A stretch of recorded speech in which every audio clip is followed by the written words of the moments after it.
Welcome to the Holistic Health Bites podcast. I'm your host, Andrea Nicholson, here with bite-sized episodes to empower, educate, and enlighten you with ways to lose weight, heal your gut, and achieve your ideal health so you can live an adventure-filled life. Let's dive in. Welcome back to the Holistic Health Bites podcast. Today we are talking about why weight loss is so hard and what you can do to make it easier. It may seem like an impossible task and maybe one that you've struggled with, but losing weight and keeping it off is possible with the right strategies.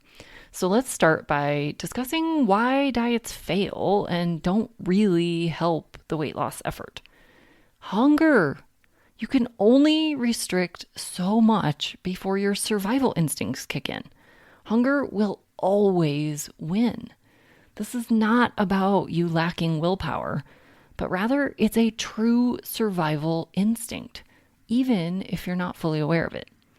In addition to restriction being difficult, many diet foods that you do consume while trying to cut back end up being ultra-processed to reduce calories.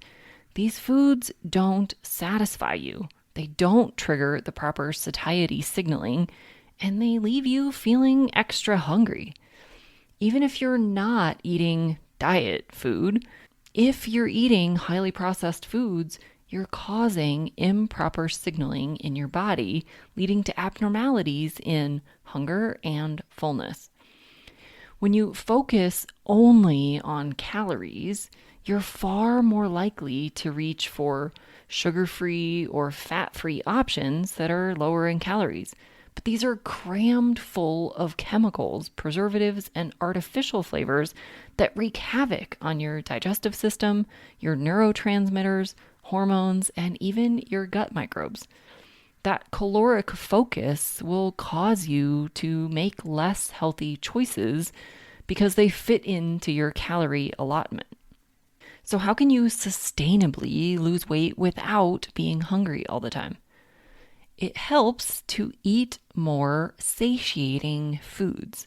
This does not have to involve counting calories at all. It doesn't have to involve macro tracking or even limiting yourself to bland diet foods. Okay, let's back up a little bit. What is satiety? This is a term that reflects your feeling satisfied or well-fed. This means that you're easily able to stop eating and you're far less likely to need snacks between meals. So what does a higher satiety diet look like? Well, it's very different from calorie restriction. These foods will actually help you stay full longer, naturally helping you eat less. Generally speaking, these foods will be higher in protein, lower in total calories, have more fiber, and don't have as many addictive properties. Said an easier way, higher quality foods in their whole form. Now, nutrition science has known for decades that eating more protein improves hunger, weight loss, and body composition. But these foods also have better micronutrient density, aka more minerals and vitamins. Nutrition science has also pushed us to eat more fiber, but this is best done with whole foods like vegetables, legumes, and fruits, less so from refined or even whole grains. It's also important to consider what not to eat. Some foods cause increases in appetite, cravings, and an insatiable hunger. Generally, these are foods that combine fat and sugar, a combination that doesn't really exist in nature very often. In nature, foods are generally either fat and protein or protein and carbs. Rarely are they fat and carbs. Dairy is one example that does contain both. Mostly, these trigger foods are processed treats like cookies and cakes and donuts, crackers, and breads. So, should you try this way of eating? I think you should, especially if you've unsuccessfully done rounds of various diets and either have never gotten results or you've lost the weight, but you ended up regaining the weight. It's also helpful if you have conditions like diabetes, heart disease, migraines, and PCOS. This way of eating can be a great metabolic reset. This can also help you maintain or even build additional muscle mass, which has been repeatedly found to be beneficial for numerous health components. And if you struggle with a lot of hunger, cravings, or the need to snack, or you just seem to have an insatiable appetite, or if you're already getting great results from your current low-carb diet, but you find it difficult to stick with, or you've hit a plateau and you're not getting the results you want anymore, this might be a great strategy to test out. Now, of course, if you're on a medically prescribed diet, or you're already happy with your current style of eating, this might not be for you.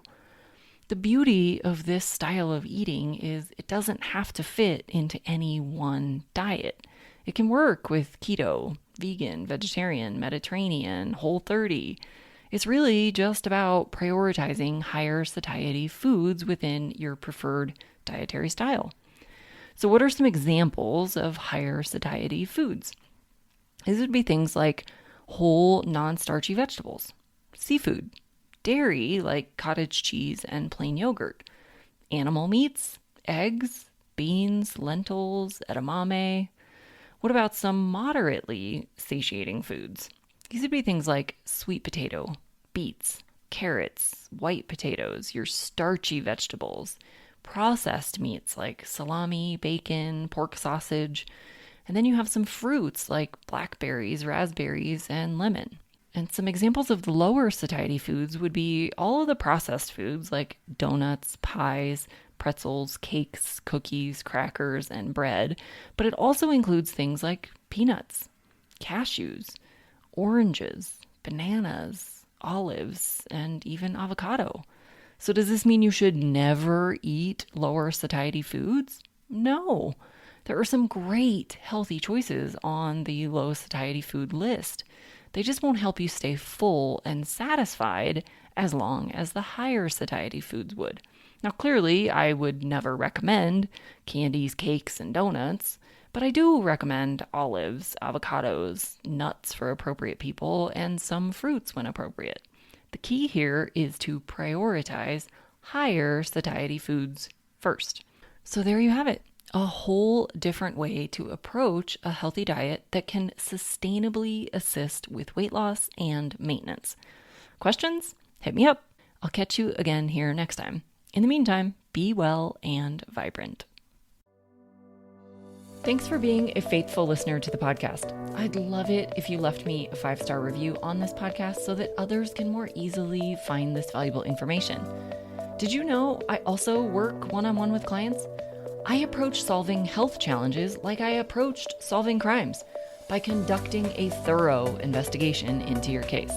Whether you're looking to lose weight, boost your energy, fix your digestive system, or reduce inflammation, I can help. All you have to do to get started is book a free call. The link is in the show notes.